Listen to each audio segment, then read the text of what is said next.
Morning, another day, another real world test. Today we're doing it on the baby of the S21 series, the S21. No Ultra, no Plus, just S21. Now if you're not familiar, a real world test on this channel is where I'm going to use this phone as my actual device. My SIM card's in it. I'm going to use all the same apps that I always do throughout the day. We'll also take photos on it and some of its competitors and put those on the screen so you guys can check that out. And I'll check in on the battery throughout the day to just kind of see how that's doing. Also, to clarify a little confusion that we had in a past video, whenever I'm recording video from the phone, you will see a little bit of text here that tells you such. Otherwise, it's coming from my regular camera, just so we're clear. But with all that out of the way, first things first.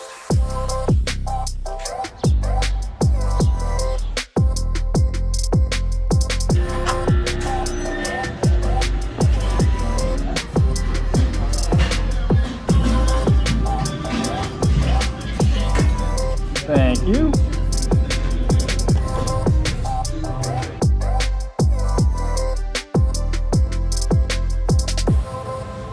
Coffee.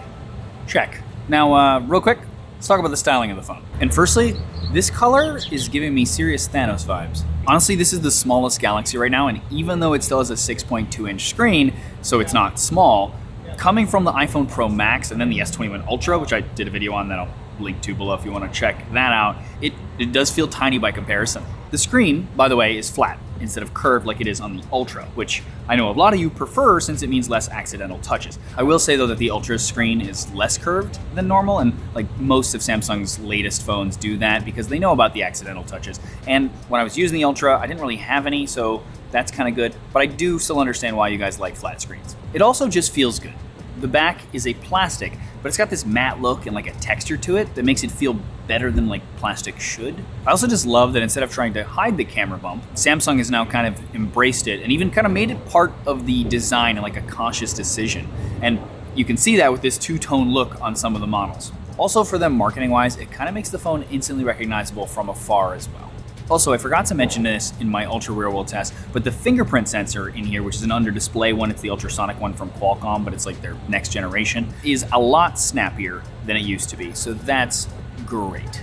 Okay, so lately I've been trying to do these real world tests where I explore a little bit more with you guys like we have done in the past. But of course, right now, because of COVID, traveling doesn't really seem like a great idea. So in this video, I think we're gonna explore New York City a little bit more, just like we did in the Ultra video.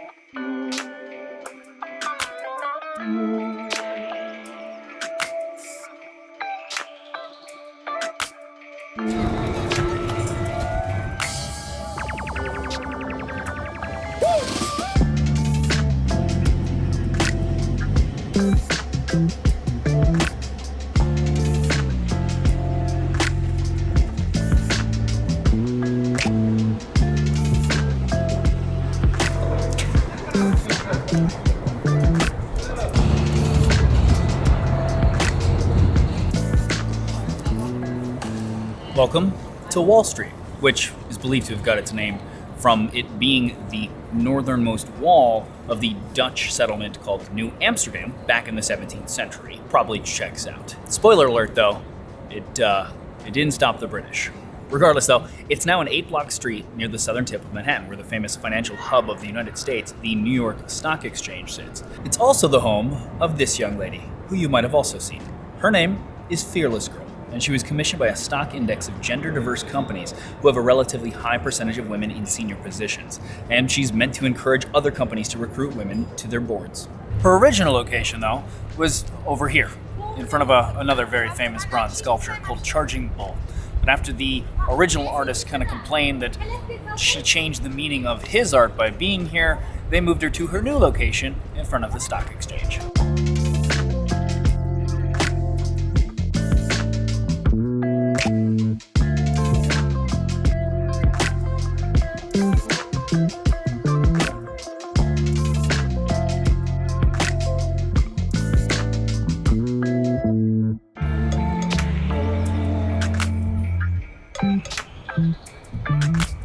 A few blocks away, we have The Battery, which is a small park at the tip of Manhattan. That, in the 17th century, is where the Dutch had Fort Amsterdam, which, spoiler alert, also didn't keep out the British. The British turned into their own fort and built an artillery battery here as well, hence where the park gets its name.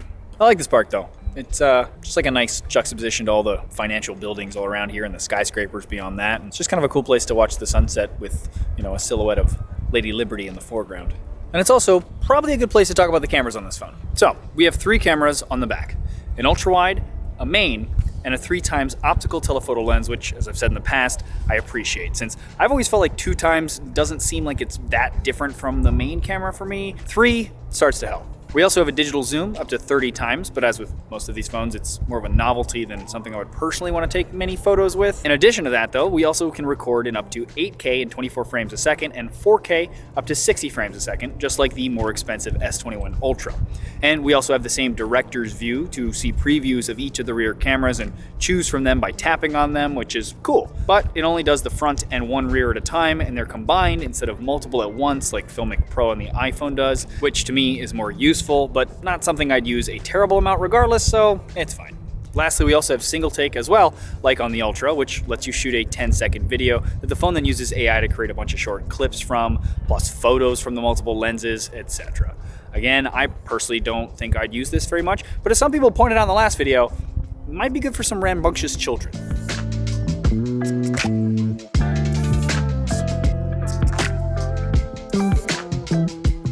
Okay, before we leave here, let's check on the battery. We actually haven't done that yet today. It is 5:34 p.m. and we are at 41%. And now, I think we should head north of here and find dinner.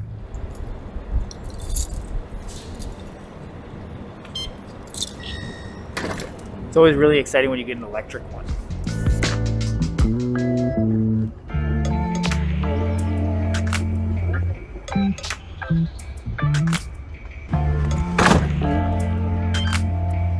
And a quick bike ride later, we're in Chinatown. I actually wanted to come up here because there's a restaurant that I really like, and I kind of wanted to see, how it's doing during COVID and maybe get some dumplings from them.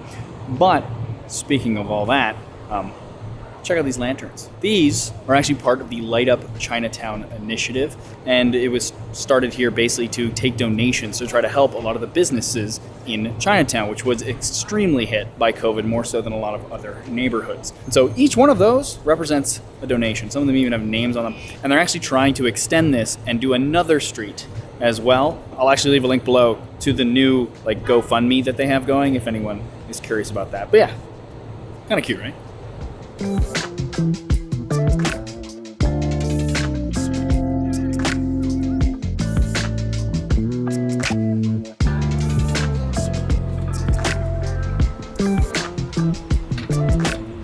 This guy decided he didn't want to go onto the bridge, so now he's making everyone behind him back up. What a dummy.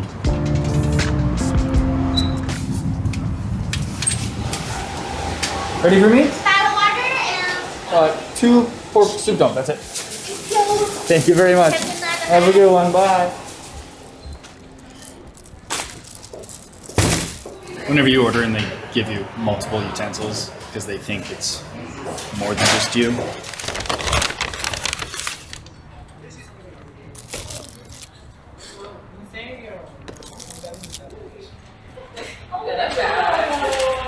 I'll give her a sec. I got worried because I went to where I remember the restaurant being and it was not there.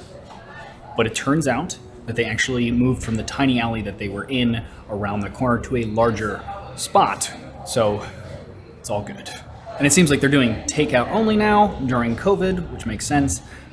So I just had to get the one thing that I always have to get when I come to this restaurant, and that's their pork soup dumplings.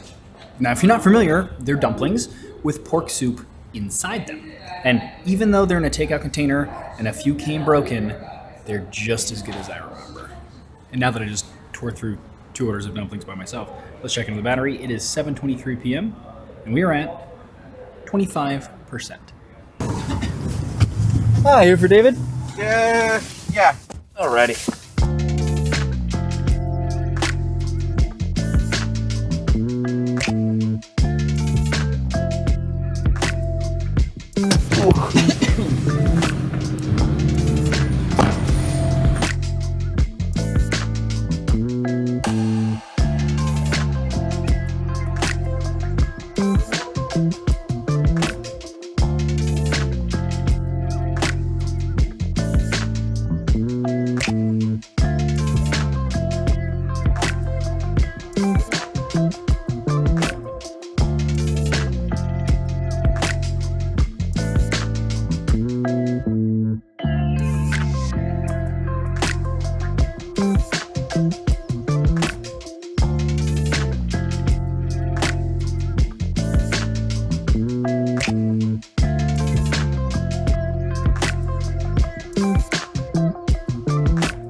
turn on the living room.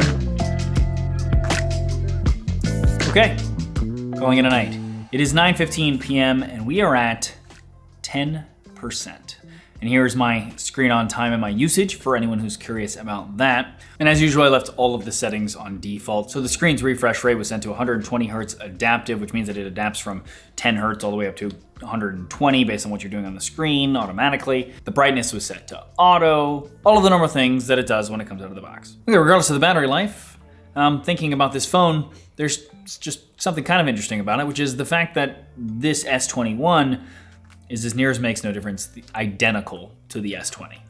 Like cameras, screen, battery size, all of it's identical. So it doesn't seem like Samsung really did anything other than like, I like the design a little bit better, but other than that, doesn't seem like they really did anything to improve upon the S20. Except for one thing, which is the fact that the phone starts at $200 less than the S20 did. And so at that point, I mean, they didn't change anything, but they lowered the price. So yeah, I don't know. You guys tell me. Let me know in the comments below what you think of the S21. Also of this video, of the format. Always trying to improve the series and always appreciate hearing from you guys. Otherwise though, if you liked this video, please thumbs up it or share it. It's greatly appreciated. Also check out the rest of the channel. If you like what you see there, please subscribe and ding the bell next to subscribe so you get notified when I do new videos. As always though, regardless, thanks for watching.